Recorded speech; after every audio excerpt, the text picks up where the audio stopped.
just finished a bunch of winter and spring pruning, but now what do you do with all those branches and twigs? You've got a few options. You could send them off to some sort of city landscaping yard where they may or may not get chopped up into some sort of mulch, or they may go off to some sort of landfill. You could, I guess, throw them away. Would anyone even be allowed to do that? I'm not sure. In some places, you could burn them, which is not exactly optimal, nor is it particularly environmentally friendly. Or you could actually put them to good use. The dead hedge. Today I'm going to show you how to make one, tell you why you probably should have one, and tell you about all the mistakes I made the first time I tried to make one of these. Dead hedges are very much a make it what you wish kind of thing. You can kind of half-ass these and basically make a glorified, slightly more organized pile, which is what I would describe my old one as probably. Or you can actually, refine it a little bit so that it can become something attractive or a feature, or serve as an actual either screen or an actual hedge in case you need a wind block or something. Or if you're trying to screen something, Tanya from Lovely Greens, she made one to screen her compost. The point is that you can actually make these attractive. So it can be more than just a pile of refuse in your yard. So you start your dead hedge with some stabilizing stakes. Now these look so much nicer if you have large, thick branches that you can actually use because they look so much more natural. But you want something that's probably at least 2.5 inches, I would say, or 2 inches in diameter. And then you can chop those to exactly the length you want, put a little point at the end to help drive them in. I don't have that kind of material. I have generally much smaller branches than that. So I am using, these are just 6-foot tree stakes. This is called a post hole digger tamping bar. Why didn't anyone tell me this thing existed earlier in my life? This is so handy. It's extremely heavy. It's 16 pounds. It's a good workout, but it is so good for starting a hole. And I've been all these years, why haven't I been using this thing? I'm sure all of you know about this already, and I am totally a Johnny-come-lately to this. But anyway, this is how I started all these holes, was basically just doing one of those 1,000 times. I have actually pounded the rest of these in, and are they perfectly straight? No. Are they even? Also no. Are they okay? Because I'm going to talk through why they are okay here. We're going to say yes. Also, don't use this to pound posts in, but also I am. And don't make fun of me because I'm just a weakling who pounds things and hammers things stupidly. I hope you can see that we've got a little bit of a curve starting here. That's what you're supposed to be seeing anyway. I have placed these approximately 18 inches to 2 feet apart. That's one of the other things that I did wrong with my first dead hedge, was that I had the stakes too far apart and stuff was poking out all over. So 18 inches to 2 feet apart. And then the whole thing is probably 18 inches wide. You can, of course, change the width on these, but because my goal is to actually make this long, I thought narrower would be better. Now, about the height of these stakes and how it's all mishy-mashy. I'll have two options at the end of this. One is I can just cut these off, which I suspect is what I'm going to do, to the same height, or I can pound them in farther.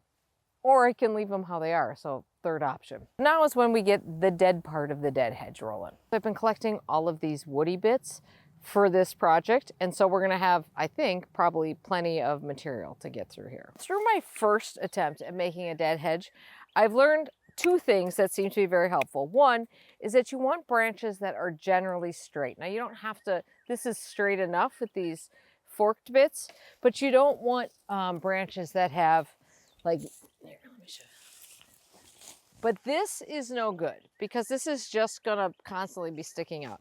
So it's much better to go in there and actually cut these. I think a good way to approach this is to just kind of prepare a bunch of sticks and then you can lay them in. Of course you could do it one by one, but it seems to me like if you got to keep pulling out your pruners, it just makes sense to just sort of, you make a pile of stuff that's ready to lay in there.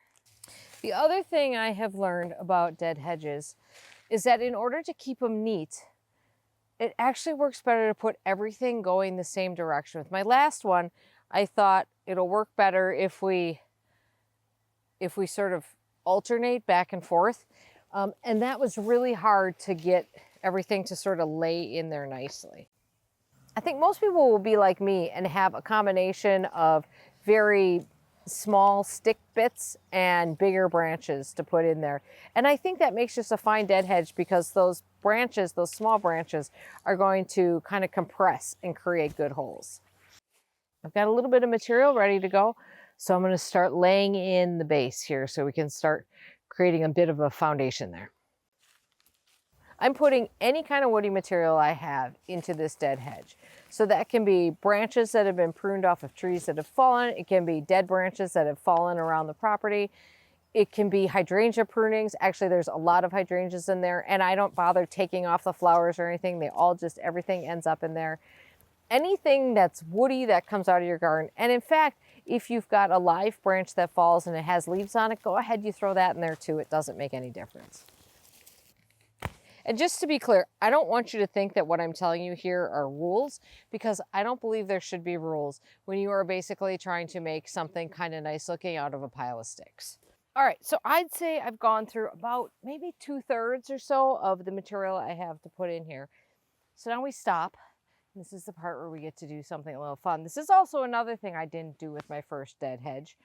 And I think it's a pretty crucial step. You need to squish it down. So pick an entry point. If you have a kid, I would imagine this would be great fun for them. It's not bad for an adult either. So this is going to become habitat for all sorts of critters. Certainly all kinds of bugs will be in here. When we talk about letting gardens stand and things because we need habitat for insects, this is amazing habitat for insects because there are all kinds of branches in there for them to hang out in. Birds, of course, will love this. Some birds may nest in there. They can certainly get nesting material out of it. They can also hide in there. And then you get into bigger animals. I'm certain possums would hang out in there. And there are, of course, other animals that you might not think you want in your garden, but they can become prey for the animals you would like in your garden. But even if you have no interest in the ecological benefit of a dead hedge, I think it is such a huge problem solver because what are you going to do with all those sticks and branches? You have to get rid of them somehow, and this is a fabulous way to do it. You don't have to hide this thing. It can actually be a nice little feature somewhere. Okay, now this step is obviously completely optional. In fact, I think almost every step I showed you was completely optional. However, why not use a power tool when you can? I purposely built this end up so that it'd be nice and thick because I want this end looking nice. So we're gonna bring out the Barbie chainsaw here and cut this as straight as this little thing can. So that thing is sort of a sorry excuse for a tool. This is a beautiful hedge trimmer and I love it, and it's huge, and I think that will clean up this end pretty good. Let's see. I am going to clean up these kind of scruffy edges, and that is where this hedge trimmer is going to come in handy again. If you don't care about that stuff, you can just also tuck this stuff in by hand, and that works just fine. From an ecological standpoint, this is probably the most wildlife friendly thing you could do in your yard, and you can do it for free. I'll have to make some decisions on whether these get chopped off. I think it's probably the right decision, to be honest. They seem quite obnoxiously prominent.